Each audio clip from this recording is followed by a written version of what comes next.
night, last day of the week, red zone. So it's been good. Guys are locked in.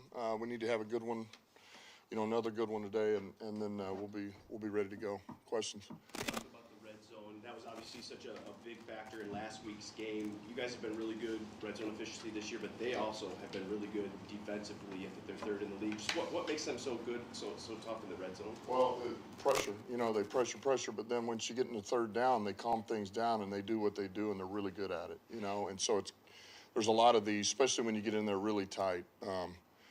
They'll play a couple of coverages and they don't care if you know what it is. They're better at it than you are, and they've done a great job of that. There again, I go back. They got a veteran group. You're talking about this secondary: Winfield, Levante David. So they communicate well. They have a really good understanding where their help is at, and that's it's one of the reasons why they do such a good job. And then they just with what they do with the front, they shut down the run game.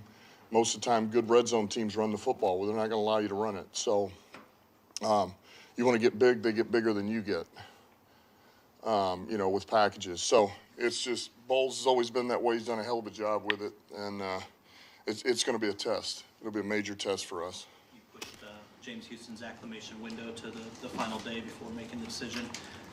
It's a big time of year. It's a long layoff. What can you reasonably expect from him in terms of workload in a game like this? Yeah, we still got to gauge if we feel like he will be ready, and I know this, he's better.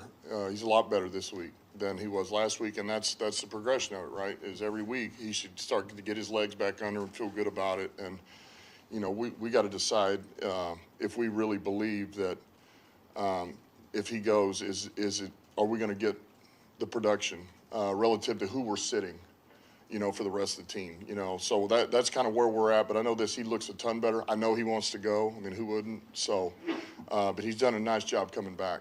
Is there something that you're looking for in practice that will tell you that if he's ready, or is it just a discussion? Yeah, everything's practice. Everything's practice related. How far in advance do you know what you're going to say in your Saturday team meeting? Like, do you have an idea of what you're going to tell the guys right now? No. What?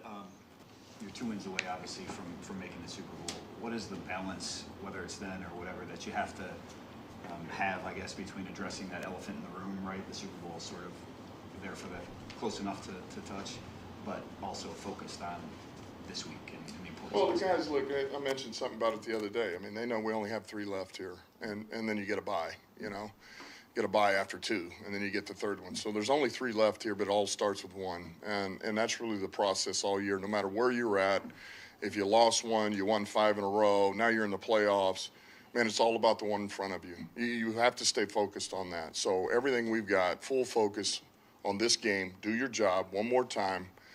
For any of the butterflies, all of that of the first playoff game ever for a lot of guys, and get the monkey off your back. Well, now you're in a second playoff game. Now you've got experience in that.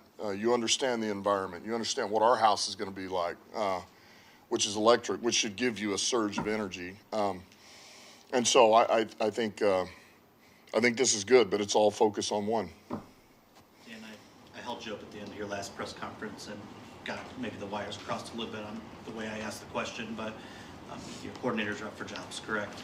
And good chance one or both earn the opportunity that they're going to get. I was curious about your backup plan. Like, how do you approach from whether it's off season to now? Like, how much time are you putting into thinking about what's next with your staff and what goes into that process? Nothing right now. Yeah. That to me is done all in the off season. And that's the point at which you have to have an answer for the next year if you lose coordinators for the following year. So that thing's been in motion. My head has been there back in the offseason. It's not there right now at all, not even close. Everything is about right now. We got our 2 coordinators here who are outstanding coaches, as well as Dave Phipp. And they're the biggest reasons why we're sitting where we're at. And so they're here, and they're part of us. I'm glad they're part of us, and that we'll cross that bridge when we get to it. How did Ben Johnson and Aaron Glenn balance the interviews that they have with preparing for this game? Well, we'll find out because it starts today. Here's what I know this about both of them. man, they are 100% team oriented. They're all about the team. They're all about this plan. They're all about those players in that room and the other coaches around them, and that's where it all starts for them. They both understand they have an opportunity, but it's and so they're going to take these, but they also know, hey, if anything, what you're going to get is I'm going to tell you, you're going to find out who I am, right? And here's the luxury that a lot of coaches have that do these that aren't in the playoffs. They get to dive into the roster of, hey, I want to go in. You're interviewing me, Washington. Okay, I'm going to look at your roster up and down, tell you what you do well, what you don't, what I do with it. But they can't do that. They don't have time. They don't have time. So what they need to do is, and they will, just let them know who you are, what you're about, why you feel like we had success here, the things you believe in. And either they like you or you don't. And that's just, it's a little unfair, but it's also, it's the business. And so you do that, you move on, get ready for the game, and here we go. You were missing some defenders the last time you played these guys, some really key pieces. I wanted to ask you specifically about Brian Branch, though. Just the way you've been able to deploy him in such a versatile role as a rookie. When you have him versus when you don't, how much more complete and whole is your play calling ability on that side of the ball? It helps significantly. He's done a great job. Now, I'll say this, getting Ducey back brings a lot of flexibility back to what we're able to do, whereas we didn't have that luxury earlier. So when we did lose Branch, it does handcuff you a little bit. And so just look, one of the best things AG did, and us talking about it, was let's just put him at nickel, leave him there, and let him grow from there. No different than what we did with Ducey at New Orleans. And he's really just taken off. And the things that he's able to do, what he brings to the table, his blitz ability, his coverage ability, the fits in the run game, all of that, it does help us. It does help AG, along with all those other guys. So it's good. Yeah, we didn't have him last time. This will be good. Dan, what is the most underrated or underappreciated part of Jared's toughness? Underappreciated. Well, I don't know what is out there that would be viewed as what people don't really see. I just go back to this all the time. I don't think, for me, it'll always be, if you're an outsider, do you really understand just how resilient he is? I think sometimes that doesn't always, it's not always seen. His ability to bounce back from things that don't go well, I think. And I always felt this way about him. Now that I'm around him, it's been 3 years, and I felt this early. Man, he's at his best when his back's against the wall, And now it hasn't been against the wall, but he's doing well, And I just think that's something that has always impressed me, And man, when things don't look good and we're not moving the ball, or you have a couple of turnovers, and you feel like the world's kind of coming in on you, man, he's really at his best. He comes out of that because he can look at it and he can take the coaching and he can look at himself and say, well, yeah, that's because of my footwork. That's because of it's simply that. It's not anything else. It's not, oh, well, he just can't play anymore. He's lost his mojo. No, it's my right foot. It's where I start with my eyes. It's my, And I think that's crucial. I think that's, he's very process-oriented, and that's what pros do. That's how pros get better. That's how they play consistently, in this league.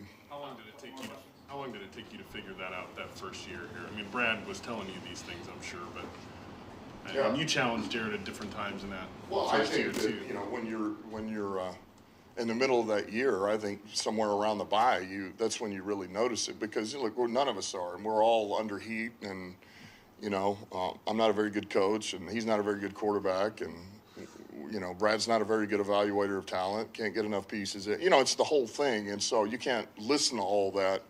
But I just know that when all that stuff was surfacing, man, that's about as bad as it gets, and he never got frazzled by it. And I just think that's impressive, And I told those guys this. He's one of those. It's easy to find out. It's easy when everything's going right. You're winning games. Guys are around. They all love it. You want to be a part of it. But when you are 0-10-1, you find out about people. You find out about players and coaches. people in the organization. And so that's why you have the best perception of what those people are and how they're made and what drives them and what they're willing to do for those around them.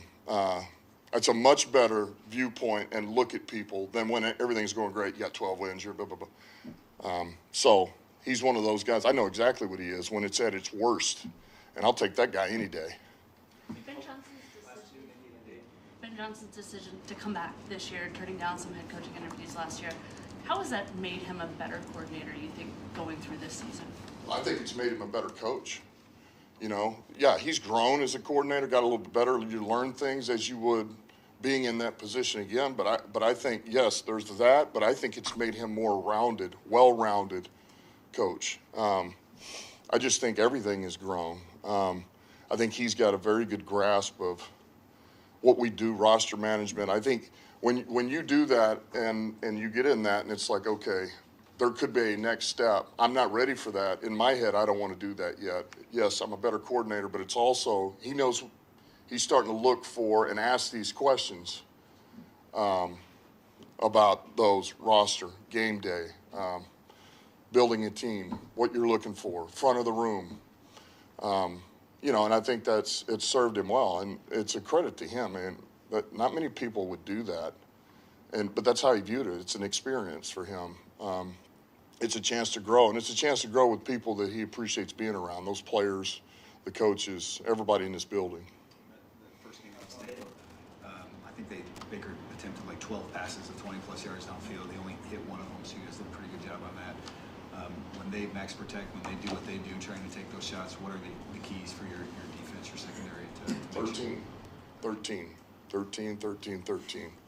You know, we got to find a way to squeeze this in on Baker. If you let him sit back there and play with rhythm in a hitch, it's dangerous because he will get it up to his guys and he's going to give them a chance to make a play. But Evans is he's an issue, and our guys know that. We can't let him go off. You know, you watch the New Orleans game from a couple of weeks ago. You know, they're going, New Orleans kind of up, and then all of a sudden, under 2 minutes, man, 3 shot plays, bam, bam, bam, and just like that, they're back within a 1-score game possibly, under 2 minutes with a chance to onside kick and get the ball back. I mean, so they're never out of this, even if you're able to do some things early because of those receivers and his ability to give them a chance